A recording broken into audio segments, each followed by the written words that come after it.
Literature and grammar का एक unique combination आपके सामने है। आइए हम लोग फर्स्ट क्वेश्चन पर चलते हैं। The streets of Karachi are wider than new Delhi. अब देखिए कहाँ इधर है, बड़ा इंपॉर्टेंट रूल है, बहुत ही इंपॉर्टेंट रूल है। अब आप देखें यहाँ कराची की गलियां आर वाइडर अधिक चौड़ी हैं देन न्यू दिल्ली। नई दिल्ली से गलियां अधिक चौड़ी हैं क्या? ऐसा नहीं है। देखिए, तुलना हमेशा समान व्यक्तियों अथवा वस्तुओं में होना चाहिए। तुलना यहां देखिए गलियों से की गई है। किसकी? तो दिल्ली की गलियों से, न कि दिल्ली से की गई है, दिल्ली की गलियों से की गई है।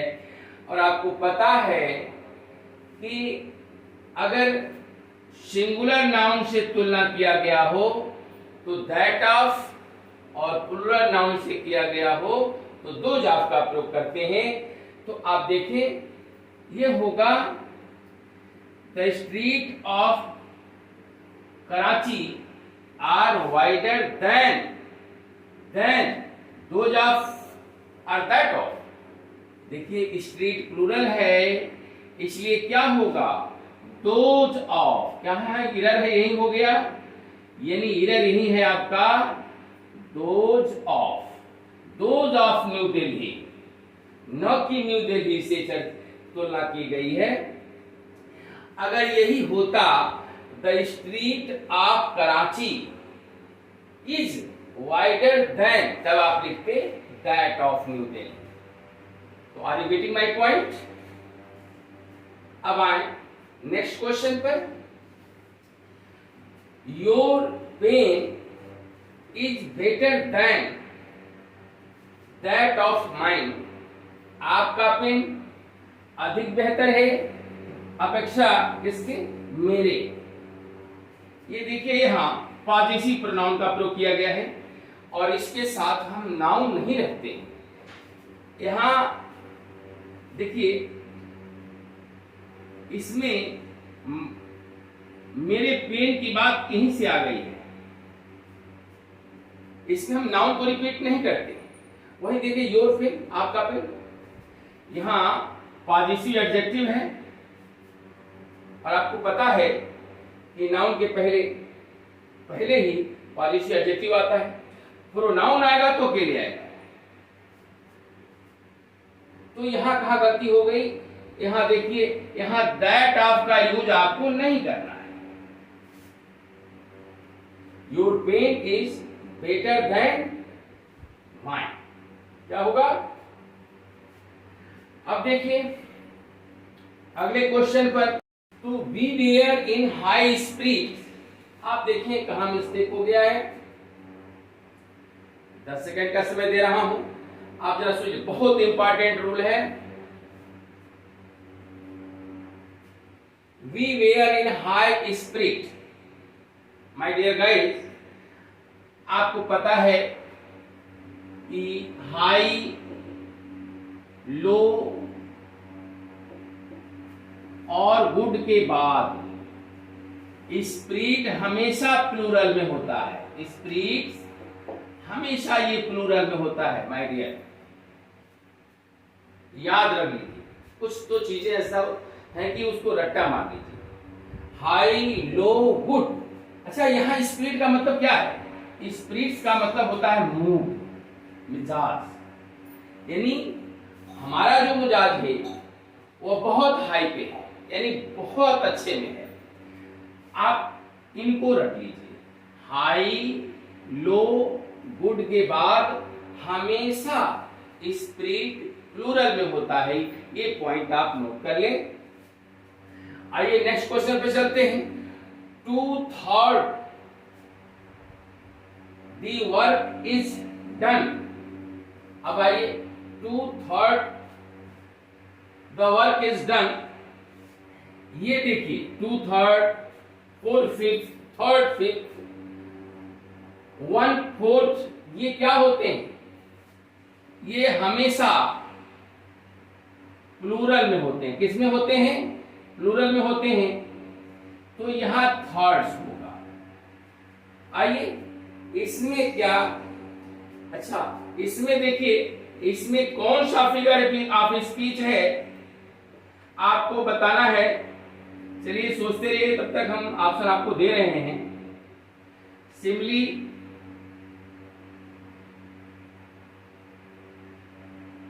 मेटाफर, ऑक्सीमोरन, ऑक्सीमोरॉन,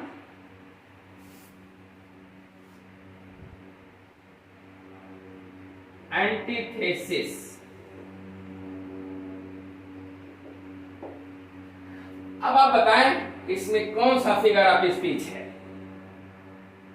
बहुत प्यारा क्वेश्चन है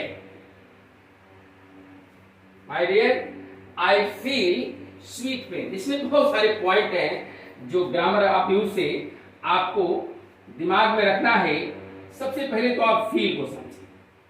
फील जो है स्टैटिक वर्ब है, थिंक है, डाउट है, हेट है, ये सब क्या है? अंडरस्टैंड है, ये सब आपके स्टैटिक वर्ब में आते हैं। इनका प्रयोग कॉन्टिन्यूअस में कर ही नहीं सकते। हाँ ये जरूर है कि हिंदी में तो इसका अर्थ जो है कॉन्टिन्यूअस में आता है, लेकिन इसका प्रयोग हम कॉन्टिन्यूअस में नहीं कर सकते हैं, एक कंफर्म है। तो आई फील स्वीट पेन, अब आप अर्थ सही पता लगा लेंगे कि कौन सा फिगर ऑफ स्पीच है। आई फील स्वीट पेन, मैं मीठा दर्द महसूस कर रहा हूं। आप देखिए अपोजिट बातें आ गई, अपोजिट बातें आ गई। एक तरफ मीठा है, एक दर्द है। क्या कभी कष्ट भी, दुख भी मीठा होता है क्या? लेकिन हाँ होता है। आप अलंकार में जब पढ़ेंगे तो आपको मिलेगा। अब इसमें से आप बताइए कौन सा अलंकार है? सिमली, ये तो हो ही नहीं सकता क्योंकि तुलना की बात तो इसमें है नहीं। मेटाफर तो है नहीं, इसमें भी तुलना की बात है। अब ये है कि सिमली में क्या होता है कि there is a comparison between two different things, between two different things, और ये one point is common, one point is common. ये होता है at least 2 point, 1 point is common. दो वस्तुएं तो भिन्न भिन्न होती हैं, तुलना होता है, लेकिन कम से कम एक बात उनमें कॉमन होती है। जैसे life is like a dream, जीवन एक स्वप्न है। आपने देखा लाइफ की तुलना किससे की गई है? ड्रीम से की गई है। लाइफ और ड्रीम अलग अलग चीजें हैं। और आप सपोज कर लो Rana Pratap was like a tiger. Rana Pratap एक पर्सन है, टाइगर एक एनिमल है। दोनों भिन्न भिन्न वस्तुएं हैं, लेकिन उनमें कॉमन की बात क्या है? दोनों ही कॉमन की बात देखिए, राणा प्रताप एक बहादुर है, किसकी तरह? तो टाइगर की तरह। तो टाइगर और व्यक्ति ये दोनों भिन्न भिन्न बातें हैं, लेकिन कॉमन उनमें क्या है? Like a tiger. वो एक Rana Pratap was brave like a tiger. अब यहां देखिए भिन्न भिन्न बातें हैं। इसमें क्या होती है? मेटाफर में, इसमें भी metaphor is a figure of speech in which two different things are treated as one. इसमें दो भिन्न भिन्न बातों को एक मान लिया जाता है, दोनों भिन्न भिन्न बातों को एक मान लिया जाता है। जैसे लाइफ इज स्ट्रगल, जीवन ही संघर्ष है, दोनों बात एक हो गई। इसमें दो भिन्न भिन्न बातों को एक मान लिया जाता है, तुलना तो होता है। हाँ ये comparison word is not used in this figure of speech. इसमें तुलना करने वाले शब्द नहीं होते हैं। और ये ऑक्सीमोरन में देखिए, ऑक्सीमोरन में क्या होता है? An oxymoron is a figure of speech in which two opposite ideas are put together. अब यही ध्यान देना है, इसमें दो विरोधी विचार एक साथ प्रस्तुत होते हैं। दो विरोधी विचार एक साथ प्रस्तुत होते हैं, जैसे स्वीट पेन, मीठा दर्द। अब देखते हो खुजली हो जाती है, इचिंग, एक तरफ तो खुजला रहे हैं, दूसरी तरफ दर्द हो रहा है, लेकिन खुजलाते जाते हैं लगता है कितना आनंद मिलता है। एक तरफ कष्ट है और एक तरफ क्या है, स्वीट है। तो ये देखिए एंटीथेसिस। एंटीथेसिस में क्या होता है, देखिए इसमें भी विरोधी बातें होती हैं, लेकिन इसमें स्टेटमेंट होते हैं जो अपोजिट होते हैं। Statement is opposite each other, एक दूसरे के जो है क्या होते हैं, विरोधी होते हैं। स्टेटमेंट होते हैं, इसमें वर्ड होते हैं, इसमें क्या होते हैं, वर्ड होते हैं। जैसे मैन प्रपोजेस गॉड डिस्पोजेस, भाई मानव तो अपनी योजना बनाता है, लेकिन ईश्वर क्या कर देता है, विफल कर देता है। तो ये रहा एंटीथेसिस, बहुत गहरा क्वेश्चन रहा इसका। देखिए भाई हम लोग अगले क्वेश्चन पे चलते। देखिए अगला question, in which of his poem did Nissim Ezekiel talk about love and sex. Nissim Ezekiel अपनी किस कविता में लव एंड सेक्स की बात करते हैं। आइए 10 सेकेंड मैं आपको दे रहा हूं, बताएं किसमें इन्होंने चर्चा किया है। आपको पता है 60 पोएम्स में इन्होंने किया है। आंसर है आपका 60 पोएम। इसको लिखा है उन्होंने 1913 में लिखा। एक बहुत प्यारी बात निसी मैजिकल को लिंडा हेस ने कहा है, poet of body. Linda Hess ने इनको द पोएट ऑफ बॉडी कहा है, the poet of body, the poet of body कहा है। अगला क्वेश्चन, तो Miss Havisham is character from Dickens novel. Miss Havisham Charles Dickens साहब के किस नावल का पात्र है।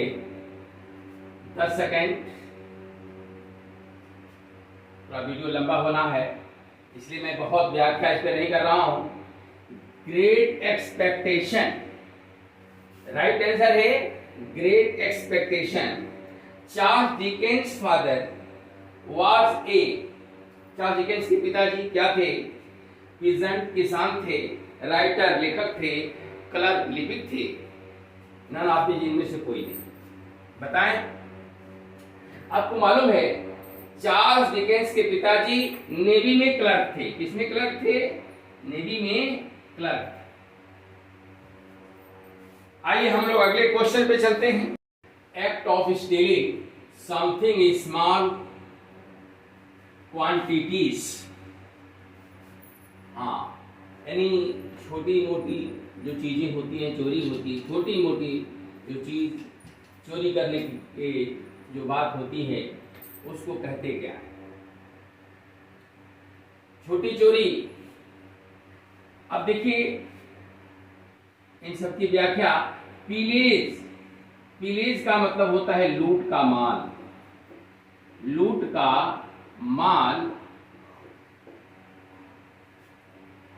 इसको स्वाग भी बोलते हैं, स्वाग, इसको बूटी भी बोलते हैं, बूटी, प्लंडर, लूटना, लूट का माल। प्रोलिफरेट का मतलब होता है पिक, वंश बढ़ाना।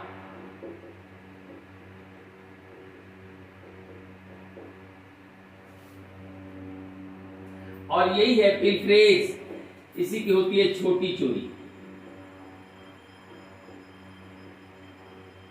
यही आपका आंसर है, यही आपका आंसर है। और प्लेजराइज का मतलब होता है साहित्यिक चोरी, साहित्यिक चोरी। प्लेजराइज का मतलब क्या होता है, साहित्यिक चोरी, एक्ट ऑफ स्टीलिंग, चोरी करने का काम, समथिंग जो क्या हो, इज स्मॉल क्वांटिटी, बहुत छोटी हो।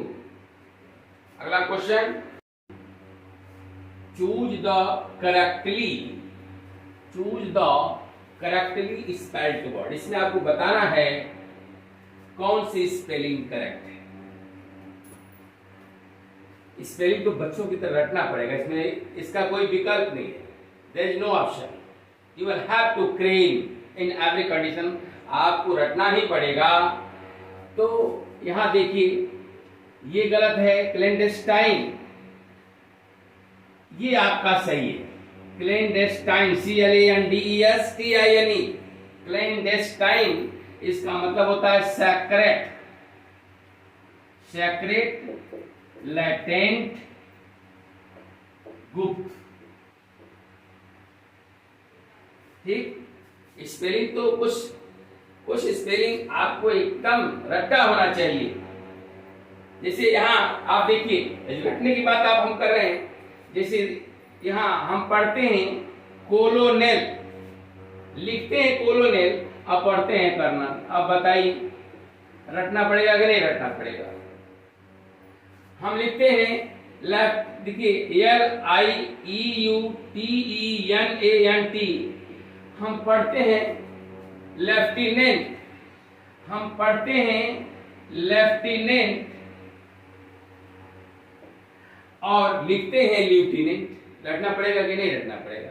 हम पढ़ते हैं रेनेसा, RENAISSANCE, हम पढ़ते हैं रेनेसा और लिखते हैं क्या? रेनेसेंस लिखते हैं, बहुत जरूरी है। लिखते हैं देखिए SOFFEUR,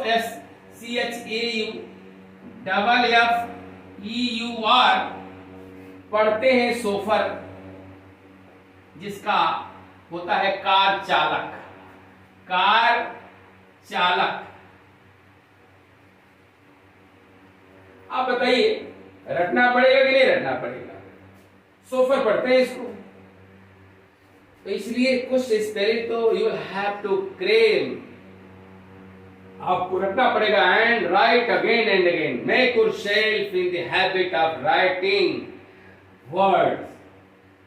हाँ, अब देखिए, अब यही हमारा वीडियो समाप्त होता है, लेकिन एक बात ध्यान दें, आपको अगर अच्छा लगता है तो थोड़ा मुझे भी प्रोत्साहित करें।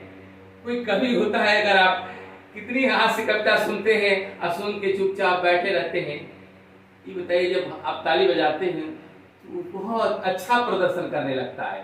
तो आपका केवल क्या करना है, उसमें लगता क्या है, आप लाइक करें, सब्सक्राइब करें, और इससे क्या होगा, थोड़ा मोटिवेशन होगा मेरा भी।